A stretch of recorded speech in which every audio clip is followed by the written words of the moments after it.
They had hundreds of questions they wanted answers to, and they were very specific.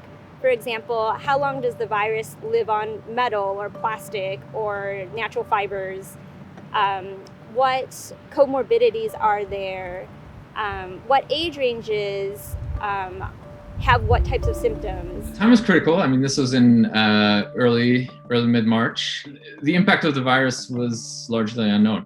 In a pandemic, time is very valuable, and most first world countries have access to teams of scientists and experts that they can turn to who know, here's what we do know but isn't published.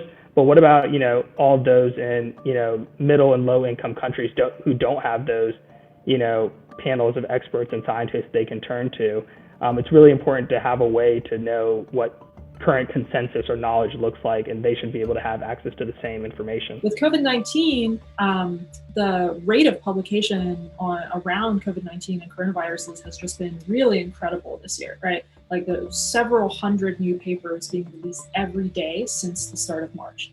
And for clinicians and public health experts who are kind of trying to propose the right ways to treat patients, the right ways to triage patients in hospitals, to manage resources, things like that. It's very hard to find the answers when there's 300 new research papers every day. Many hospitals and clinics had no real protocols in place. So it was kind of just fire at will and hope something sticks until there's real protocols established. I mean, hospitals within one city would often have different protocols on how they treat the same exact patient because there was no consensus. So you needed a way to be able to aggregate all the different information coming out and, present I don't want to say united front because, there is always questions within the literature on what's valid and what's not valid, but at least give people the best knowledge that we have right now. The longer time it takes to be able to diagnose something appropriately and to then treat it appropriately can have long-standing ramifications. Whereas if you find the problem early and you're able to treat it early, then you could potentially eliminate all the problems downstream. So you could take all the time in the world to go through these journal articles, but AI could do it faster for you. Yeah, I think we hear about this kind of thing a lot, that AI is going to take over the world and we're going to lose control of this technology. So of course, machine learning is not going to replace humans as biological beings, but it might replace pieces of work that are mundane, and you have to do it many, many times, and it doesn't require higher level decision making. I think the things that people don't want to do is read 10,000 articles and then decide that none of them are relevant or one of them is relevant. Instead, what we should have people focus on is asking the right questions.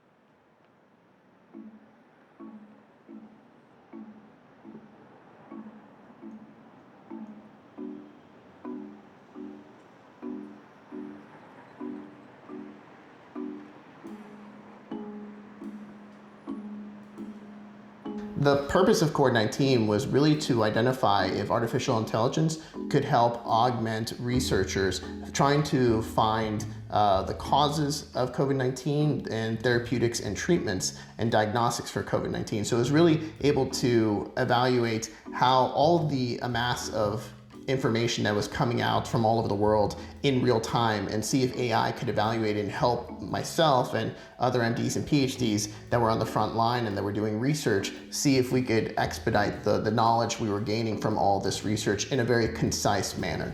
So the data set for the COVID-19 challenge is a collection of structured machine readable papers that was derived from several different sources. I know how to take a lot of unstructured data and find value and meaning in it, and that's exactly what the White House is asking us to do. So I was excited. It felt like I could finally do something and help during a really crazy time. Data can really be divided into two categories, structured and unstructured. What structured data is it's data, sometimes called like metadata, but it's data that you can think of as perhaps like computer generated. So when you send an email, the structured data on it is the to, the from, the time, the date. The unstructured data would be the authored content, the stuff you write in a body that is a lot harder for a computer to understand because it doesn't have a label on it. And we took papers from these various sources, identified the ones that were relevant to coronaviruses and COVID-19, and then processed those papers into a structured format. So the thing that we were trying to do is convert it into a format that then these machine learning folks and data science folks can analyze very quickly. What is data science? I don't know. What is data science? What is it? Data scientist is a very good question. Data scientist for me would be a person that has the skills to be able to process and understand big data sets and try to gain new insights of this data by using machine learning algorithms or AI approaches. So data science is a discipline at the intersection of three different fields, at the intersection of statistics, machine learning, and computer programming. So we're actually quite generalists, and we use tools from all of these fields to provide business value, to make predictions, and to analyze the data.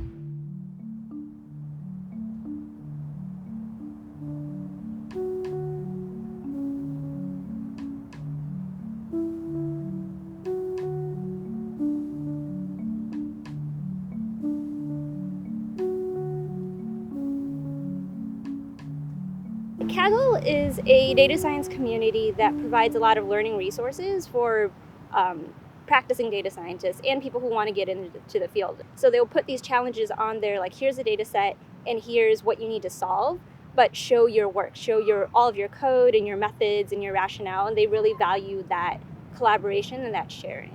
The first thing I did was try to assemble a team of medical students, residents, attending physicians on the medical side, and then on the research side, graduate students, postdocs, and PIs, and say, okay, let's get a solid scientific backing so that the work that the data scientists are doing is actually relevant and helpful. From the time we started to the time we ended, there were probably at least 300 different researchers within the medical research community, and they all ranged from I'm a resident who was 4 weeks on in the hospital, 4 weeks off. I'd love to do something in the 4 weeks that I'm off to help. A lot of PIs and researchers had their labs closed down due to lack of PPE. In order to conserve PPE, they have a very good understanding of how research is conducted. Once again, how do I leverage my talents to help in the current pandemic? I'm not a doctor, I'm not in healthcare. It wasn't obvious what I could really do. And then this call to action for analytics, for data science came, and it absolutely paid to the strengths of myself and my coworkers. And it felt really great and empowering that we could do something to help out. The Kaggle project was a collaboration between many organizations and many data scientists outside of Relativity as well. So everybody was remote, kind of like on a massive global scale. There was a good amount of European representation too. Bună, mă numesc Gabriel Preda, sunt data scientist la Endava și Kaggle Kernel Grandmaster. I'm a data scientist by day and a Kaggler by night. And I thought how I can assist all these guys in their effort just to create a small tool to accelerate the processing of some of the data sources. I'm Jose Meseguer. I'm a postdoctoral researcher at Edinburgh University, and I'm currently working with stem cell-derived liver models. When I became involved into that project was I did over this summer a data science bootcamp, and a part of that bootcamp was to perform a capstone project. The data scientists would go through and try to create a table or some sort of mock-up of here are the answers we found. So then you could use that to start finding links between the terms that they were describing with, for example, genes that were expressed or they were reported on the abstract and drugs. And with the hope for use that database in downstream applications. They will just try to help to process these 50,000 papers that can be published within a month, because most of the global research effort now is in COVID. So it's quite hard to read all of that. And the researchers would go back and refine it, and there'd just be this iterative process that they'd go back and forth trying to find the happy medium.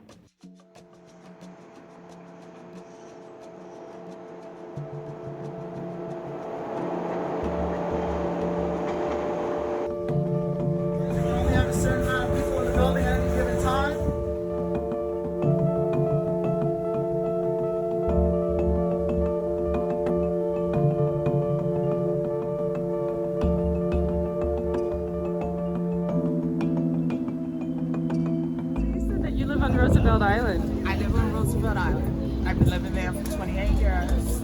Have you ever seen anything like this? No. I think we're going to be inside a little bit longer than 2 months.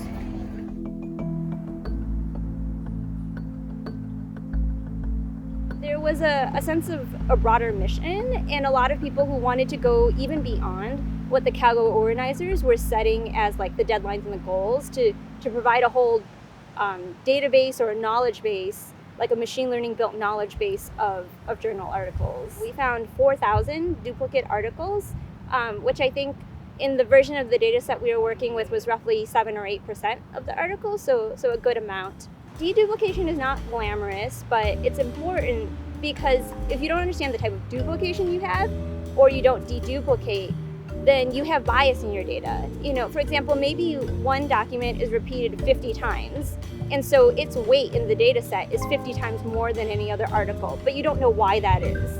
So if you don't understand the bias in your data, then you can't do an honest analysis. If you don't have clean data, then your result, whatever you're doing, cannot be trusted. I think some of the biggest problems we still have in medicine is that a lot of the research that we're doing or a lot of the decisions that we have made have been based on biased data in certain respects. The data sets that we've had tend to come classically, especially in high-income countries like the United States that are at the forefront of research, from one socioeconomic group, one ethnic group, and one gender. For the most part, it tends to be white males that dominate a lot of the research, and this has been going on for really decades. Well, then if you took someone else from a different gender or a different ethnicity and tried to apply that data set over, it would misdiagnose the patient simply because they had the wrong gender or they had the wrong ethnicity. And I think AI in the short term has the risk of multiplying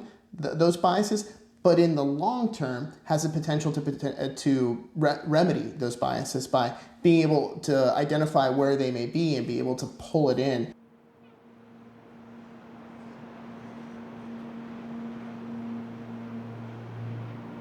My reasons for wanting to do this, I think, harken back to my motivation and why I got into data science to begin with, wanting to help out something bigger than myself, something, for our communities. This was very much aligned with that. And I think the urgency and the global scale of it, working with people from across the world, was also exciting. I mean, certainly the cause of COVID-19 is a big one. So everyone really wanted to feel as if they were empowered to do something and to contribute. I think COVID-19 serves as a really good example of what can be done when you are able to leverage other communities. Back in March, I think we knew very little about how to treat the virus, how it's even transmitted, what happened, if you have other underlying conditions, how you respond to the virus. These were completely open questions. And now we have answers. Some of them are preliminary answers for some of those questions, and we're trying to ask new questions. There are almost 100 papers that have cited the data set. There have been a number of other data sets that have been published that use the COVID-19 data set, and those are real indicators that the data set is being used in actual research. That when we look at medical practice and healthcare in the future, there's just going to be way more data. Data is really a new resource. It's the new oil. And so people are looking to harvest data for all capacities because they understand that with data, you can create avatars, and you can create schemas, and you can really identify how the world ends up moving and developing in so many different aspects. And when you can do that, you can really shape things how you want them. Sorting through all the different types of data and finding the right piece of data at the right time to make the right decision. That is a challenge, and that's something we're getting better at, not only just in the medical world, but also, we're creating AI tools that are able to start parsing through the large amounts of data that a normal human could never go through and find relationships that we didn't even know existed. How can we leverage data from all over the world, bring it together so that we can actually come up with insights faster, the same way we did with COVID-19. Why can't we take the same exact approach that we're taking here during a pandemic for something that's readily infectious and apply that to non-communicable diseases? One of the recent drugs, the immunotherapy for rheumatoid arthritis, which just came out 2 or 3 days ago, was found that it could reduce mortality in severe patients by almost 70 to 80%.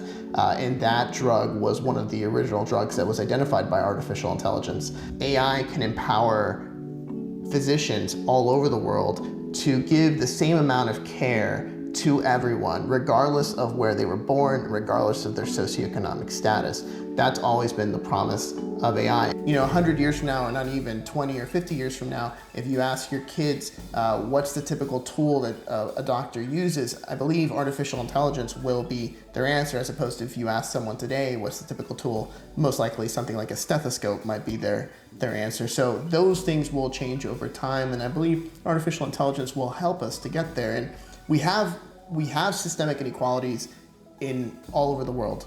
We know this, and I believe that artificial intelligence can play a role in hoping to ameliorate those inequalities. But we first have to be honest and identify them, and then try to use these new tools to help democratize medicine, to be able to give healthcare to all. Everyone has a right to be healthy. Everyone has a right to live a very long and fruitful life. I believe that. I believe that's something that we should aspire to.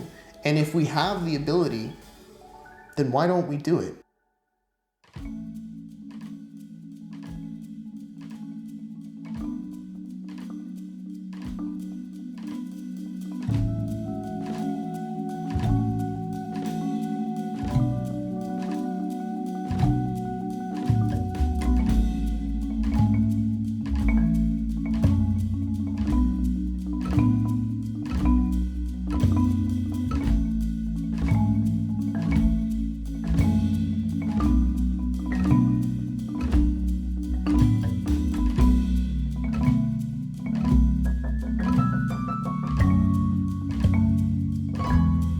Thank you.